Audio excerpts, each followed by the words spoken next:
It was at Garvey School, 7th grade, where I started to act up, and we were basically, the environment was Mexican against Asian boys. Well, no más South San Gabriel against Asian boys. So I actually ran with the local crew. There was guys down the street, and everybody. It was an attraction. That's what also stimulated my attraction to want to be this person. So how can I be perfect, Lord? The word you gave I needed. You said perfection isn't found in you. Your righteousness is Jesus. I pray this song will do exactly what it's made to do. Show people your love for us is infinite and faithful too. I pray this song goes way beyond a song of praise to you, but shows you that I love you and I'm thankful too. I pray this you is do. my heart's cry. I wanna live so you can be glorified. And every single thing that I do, let my life be pleasing to you.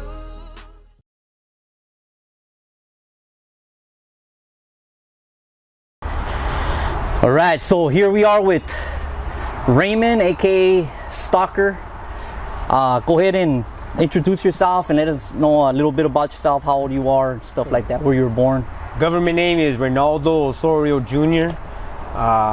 Born and raised in General Hospital, East LA. Came here to San Gabriel. Basically lived on the side of the bridge for all my life. What age did you move to over here to San Gabriel? I was born here, so basically I resigned in Marshall Street. My grandmother still owns a property there. My brother still stays there. My grandma still stays there. Went to Marshall School right here, and then I moved down the street 2 blocks down. My mother moved right here, and this house right here, my mother got into her conflict with the law. Okay, so what kind of childhood did you have? Childhood, young growing up was, what I remember from my childhood was my father. He was a bricklayer. I remember him working. Remember him being a part of a car crew. It was called Dream Toys. I remember just a lot of fun, a lot of partying. I think at the age of 7, I already knew what the weed plant was. Pretty much seen my dad, using the crack pipe around that time too. So the young settings was just fast as far as in the parents and the way they were living their life. All right. So, like, did that affect you as a kid, or like, tell us a little bit about that? Like, what was it like, or were you even aware of that? I don't think I was aware of it. I think I was just going with what I know, as far as in what was around me, what was the settings. For the most part, I just remember people coming and going, the party gatherings, the faces, the people, the atmosphere. And as far as in it, at that moment, did it affect me in the family when my family was complete? I don't think it was as effective. I think it started to take effect when the family started to separate. And when did that happen? Like, how old were you when the family started separating? And so I was 9 years old, about to turn 10, and it was about in December. Actually, I was just about to turn 10. My mom dropped me off at my grandma's house. Took my little sister with her. Said they were gonna go to Vegas, and my mom never came back. Wow. Yeah. And then, so what happened after that? So mom got in a car accident. She got caught for a manslaughter and under the influence. Wow. So she did take a life. So my mom, she got sentenced as a manslaughter. So she did about 9 years from that. So from 10 years old, my grandma, I just stood on my grandma. She fought for the custody. And at 10 years old, I was with my grandma. What year was that? Do you remember? The year, to be honest, I want to say I was about 10 years old, so I'm 33. That was about 23 years ago, so I would say 1997. 97, all right. 98. And where did your grandma live? She lives on Marshall Street. Oh, on Marshall Street, yeah. All right.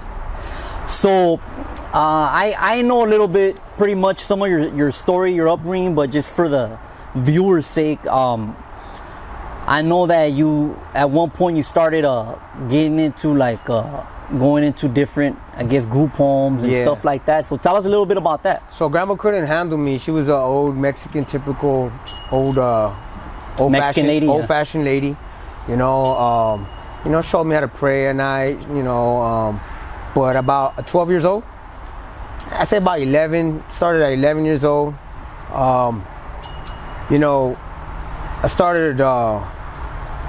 Well, I got to backtrack to my mom. When my dad was gone, before my mom got incarcerated and got charged, my dad was a domestic violence. So he got caught up for domestic violence a lot. I remember that, him coming out and stuff like that. But at this particular moment, he was sentenced to a domestic violence sentence, and I was stuck here at the house. And my dad had his pants and everything organized, and I just remember my dad saying, "You're the man of the house now." So I took that kind of literally and started wearing his pants. Yeah. And so my mom was at that time, my mom had a Honda Accord, dropped down with Anteras on it, system, all nice. You know, we thought it was a lifestyle. So I'm sorry, let me interrupt you real quick. I forgot to ask, was your parents, like, were they involved in gangs or anything like that? my mom and dad are from West Side 18th Street. West Side 18, all right. both. All right, go ahead, I'm sorry, I just Yeah. want to get that in. So I mean, my mom and dad, they love the generation of the cruising and stuff. So my mom would always take me to Whittier Boulevard with her, and we would drive down Whittier Boulevard. I was a kid, so I don't even know what the case and scenario was, but nevertheless, that's what we were doing. So with that, I'll say that entering the fourth grade, I had that same style. So I would wear baggy pants. I had this thing where I wanted which because of my surroundings, I wanted to be, a gang member, because I thought it was appealing to me. So at that point, I carried that into my grandma's household, and I didn't see what it was worth when everything was going down around me. So I stuck to that, got into my fourth grade class, and I was small, but mean, You were like me, huh? Yeah, yeah, just bullying kids that shouldn't be bullying and stuff. But that was what I was accustomed to at that time. So that's what I was known for. The school kind of knew, so they kind of looked out for me. But then I was kind of outcast because I wouldn't play fair, I wouldn't play basketball right, I wouldn't do the things right. So about that age, 11, 12. At 12 years old is when my grandmother said that was enough. Enough was enough. My grandma caught me in the back of my house using foil and chasing crystal. Wow. 12 years old. She caught me. Who introduced you to that? One of my friends, a friend. I won't mention no names, but I was introduced to methamphetamines. Got caught with my grandma, so grandma was kind of talking to my Nina, which is my tia, and so my Nina kind of covered for me and took me in to her house, and then from San Gabriel I went to La Puente, and so at La Puente I was basically on, I want to say, Sunset and Elder on Nelson. From there I went to Sparks Middle School. What schools did you go to? I didn't get that. What elementaries and junior high? So elementary schools, I went to Marshall. Marshall? Yeah. Then from Marshall, I went into Garvey School. Oh, I got to retract some of it. So from Marshall School to Garvey School, it was at Garvey School, 7th grade, where I started to act up, and we were basically, the environment was Mexican against Asian boys. Well, Loma South San Gabriel against Asian boys. So were you already hanging out with gang members back then? I believe we were all,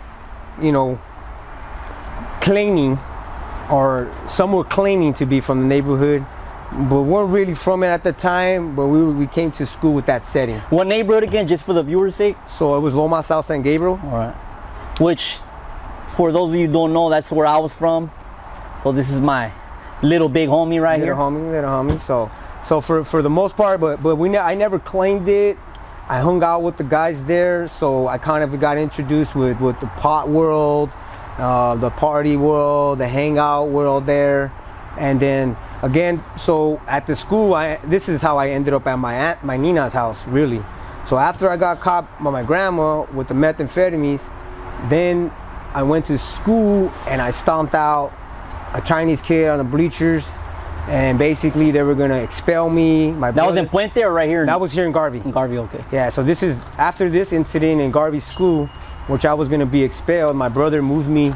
Well, my brother intervened and said to give me a chance, instead of expelling me, you're gonna move me schools. So then that's when I went to La Puente and enrolled at Sparks Middle School. Once at Sparks Middle School, they had I never been, Garvey didn't have a police officer on the facility. But when I went to Sparks Middle School, they had a police officer on the facility.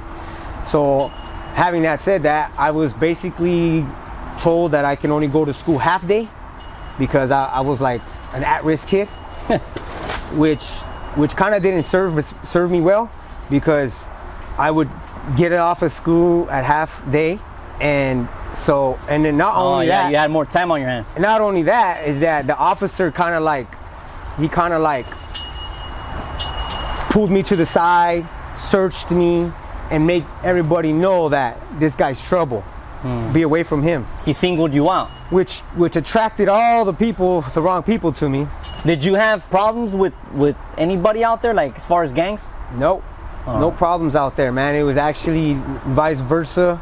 I actually ran with the local crew. There was guys down the street, and everybody. It was an attraction.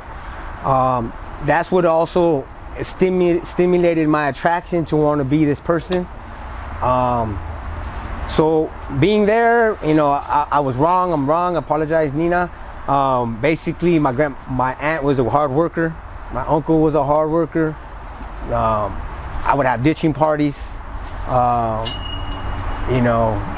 whole bang at the house. What grade was this already? This was 7th grade. 7th grade. All right. 7th grade, and just the feeding of the flesh, the sex, all the stuff started at that moment. Then my aunt cracked down on me. She was like, you gotta get it right, you gotta go. It's kind of threat, not threat, but just told me, I gotta get my mind right. And it was that point I ran away from her. So that was my first time I ran away. Running away, I ended up hanging out with the homies from Blackwood. Okay. So they opened their homes to me.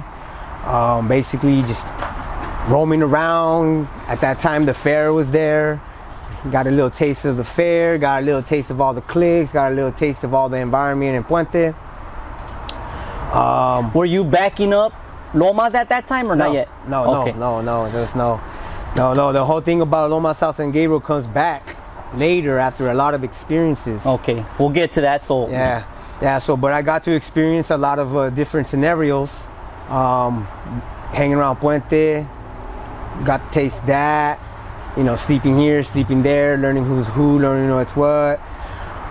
Soon as that was, the end of that came when I came to visit my grandmother, and my aunt called the cops on me. So I was a runaway from the system, DCFS. So I was already in the system. My aunts, they ended up telling the DCFS that he's a runaway. What is that, DCFS? Department of Children's Services. Okay. And so they ended up letting them know that they're no longer responsible for me. So I was basically, when I got arrested or taken in, they took me in and pretty much stayed at the station. I had to wait for my social worker to come and get me. Then the social worker came to get me, and it was at that time where I actually went to my first placement. So my first placement from that point was called Peanuts Group Home. Where's that at? It was in South Central LA, right behind Manual Arts High School on Martin Luther King Boulevard, and it was that place right there where things started happening fast. As a matter of fact, that's 2001, I believe, where 9/11 attack happened, because I remember coming downstairs and it was on the news. But it was that place right there where I went into this placement. I just finished school at La Puente, but they in South Central they have track schools. So I ended up coming into a summer camp, which is a C track. So right away I went into school. Okay. So, but what can I say? I went to Manual Arts. If you ever been there, you see the gates all cut up for a reason, and basically was ditching, going back and forth. I ended up getting exposed to KCC out there. There was, You know, the Hangout Boys were on the other side. 18th Street was there. And man, all the Harpies. Harpies was not in that area at that time. But What neighborhood is that? By Manuel Arts? That was more like Mara. Oh, That okay. was more like a Mara right there because there was a lot more Mara. And then That's a high school, right? it was a high school. Okay, So yeah, I it say is a high Harpies school. because I remember the guys used to tell me that they used to go to high school there.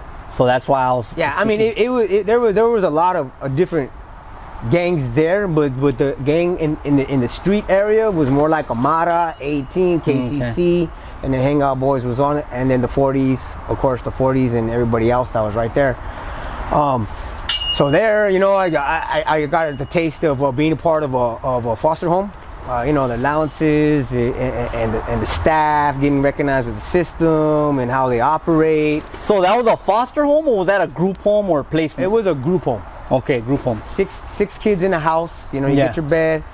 You know, they bring you meals. They take you to school and whatnot. You know, after La Puente, I was still in middle school, so they enrolled me to going to this placement. They enrolled me into Fort Shea. Fort Shea is kindergarten through 12th grade high school, but they ended up giving me. I guess it's called a rollout or overload. Overload. So from there, I would go to Fort Shea, take the bus to West LA, and I went to Webster Middle School. And Webster Middle School was cracking too. They had cops in that facility, and it was Sotel, 18, Hoover, and then MCP, and a lot of other little cliques that were there. And another intriguing moment in my life that I got to dibble and dabble and experience that type of lifestyle. Yeah. And so it was from there. Then they would drop me off at Fort Shea, and it was the same old thing. I had to walk all the way over. By that time, it was blunts every morning. It was blunts every day. It was blunts all day. So fast forward to after the group home. What is it? Peanuts, you said? What happened Peanuts. after that? So then after Peanuts group home, pretty much I ran away from there too. I came back to the neighborhood, so I was hanging out here. I was one of those guys that came out here and was like out for like a month or two, and then got gaffled up and then got sent back to the placement. So after that, I came out here running around, got gaffled up, then got sent back to the placement, and this time they sent me to a foster home. So this is a foster home. It was two kids. It was me and another kid You like with parents? with two parents, two African. Where was that, and what was that experience like? It was so the experience was awkward, to be honest. Just speaking in general, I was in a African American household, and they picked Mexicans as their children. I got to meet their family. They shared me like family. I got to roam around with the foster dad. I guess he was part of the neighborhood, so I got to see all that. Where was that at? Hoover. Okay. It was Hoover. So from there, I went to Locke High School. So I was at Locke High School. So at Locke High School, you know, you got the Comptons, you got all the other gangs. Yeah, I heard of right there. that school, man. Yeah, there was a lot of gangs in that school. You know what I mean? I think at 70s was right there, or 80s. So Locke High School was another quite experience there. Got to again be a part of an environment where a public school setting where, you know, all we were doing was gathering and hanging out and doing things we weren't Pick up supposed to. on a lot of stuff, man, during those in those years. Yeah, and so after Locke High School, I ended up running away again. You AWOL from the foster home. AWOL from the foster home. You know, for me it was more like the AWOLs were more like missing home, not being a part of what I felt that was right. Where would you go when you AWOL? My grandma's. Grandma's on Marshall. all the time. And same old thing, you know, grandma would be okay with it, family would be okay with it, but after a while they see me start to lose weight, start to be dangerous. Were you messing around at that time with other drugs already? Oh yeah, I was already using crystal meth at 12. Yeah, Smoking it, snorting it. smoking it, smoking it, and then the weed. So both of those things were always a part of the factor, you know. So at what point did because obviously it's a big part of your testimony, when did you start, I guess, congregating with the homies from Lomas, and was it way after, or was it around that time? So it's after this. So my brother ends up being a help for me. He ends up going to court for me, and he says, I'm gonna get my brother, and he gets me. Had you went to jail at all or nothing? Juvenile. Well, a lot of times when we would get when I couldn't get placed, they would take me to McLaren Hall. Oh, McLaren Hall in El Monte. So yeah, McLaren Hall, I would be there, and then after that, McLaren Hall had shut down, and then they started basically like holding me in. Well, one time I had to stay at a juvenile hall, you know. Where at? Central. Central. Okay. Central. It was just a one-day thing, you know, till they figured it out. But for that part, no, I never went any jail. It was just McLaren Hall, and Okay. McLaren Hall was like a juvenile hall, yeah. Pretty much the same thing. Yeah, same thing. Yeah. So when did you start getting So I came back and I went to San Gabriel High School. San Gabriel High School? So I came back and I went to San Gabriel High School, and it was at San Gabriel High School. My brother tried to do his best he can. I still had my little stash. I couldn't get rid of that habit. Then I got into a fight in front of San Gabriel High School. They got the best of me. It was at that point where after that they took me in. After that they took me in and they took me to another group home. It was actually not a group home, but a lockdown group home. It was called Boys and Girls Club in Long Beach. Okay. I'm not sure it's club, but it's Boys. It wasn't Boys Republic? I think it's Boys and Girls Republic. It's in Long Beach. Okay. I'm not too sure about the name, but I spent time there, and so I was going to school, and I had a backpack. I had my math book in there, and that's when I started hanging out with the homies. How did that happen? Like, tell us a little bit about that. Like, were you like, did you already know some of them? Yeah. Did some of them like eyeball you and say, hey, come kick it? How did that happen? Yeah, so And if you can, like, what homies, if you don't mind? So yeah, at that time, it's basically going into San Gabriel. I was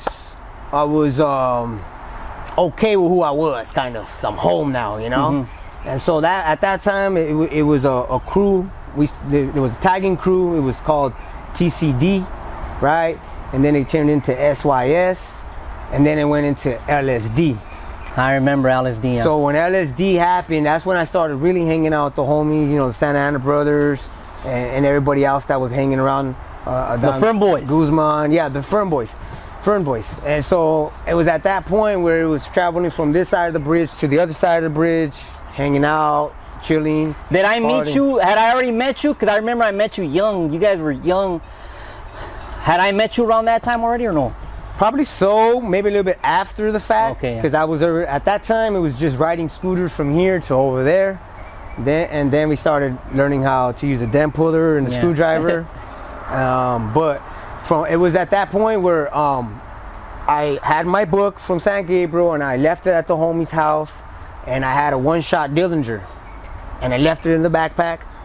And so, a relative called the cops, and basically the cops came, got the backpack, got the math book, did their investigation. I ended up at Long Beach, and I just get interviewed by two detectives. They put me in a room, interviewed me, two detectives. How was that like? Was it, you could be honest, was it scary, or were you just like whatever? To be honest, I didn't know what it was. Okay. So I walked in like, whatever, been interrogated before with other things, but in this situation, I didn't put it together, But it came out that, hey, this is your gun, this is your math book, this is your backpack. And is it your gun? Basically, no. Is it your math book? Yes. They went with the math book, and they tied it to the gun, and so they took me in from Powell's Boys Camp. That's when I went to my first time to juvenile hall. Okay. And got booked in. And where'd you go? Central LP? Central Juvenile Hall. Okay. Yeah. And then how was that experience? And you were already backing up the neighborhood at that time? At that time, Or just kind of still hanging around? no, at that time I was already backing up the neighborhood. So were you were backing up the neighborhood in there? At that time, Okay. when I hit junior high, I backed up the neighborhood. I already had the lomas on my chest. Wow. You know, I was, at that time it's 13, going on 14. So you had lomas on you before you got into the neighborhood? Jumped into the neighborhood, yes. Okay. Yeah. And so from that point on, pretty much going into the juvenile hall, I'm pretty much probably known for the homie with lomas on his big lomas on his chest, you know. And it was at that point where, you know, it was what it was. You know what I mean? Were you having altercations already? Yeah, all the time. Enemies? Yeah. You know, much love to the homies from Monteflores. They're always You run into deep. them everywhere. They're always deep. It doesn't matter where you go, you're gonna run into Yeah. some. You know what I mean? And San Gabriel wasn't as deep as El Monte. You know what I mean? But for overall, you know, it was cool because, you know, a lot of times, you know, it was always a different settings and how you handle yourself in there. But it was cool. So how long was that experience, and then what happened after that? So the gun charge I did a camp program. I did a camp program for the gun, and they gave me 16 months. So I went to Challenger Boys Camp. I went to Smith. I was at Smith for a little bit, and then they transferred me over to Resnick. How much time did you do? 16 months. 16 months, okay. Yeah.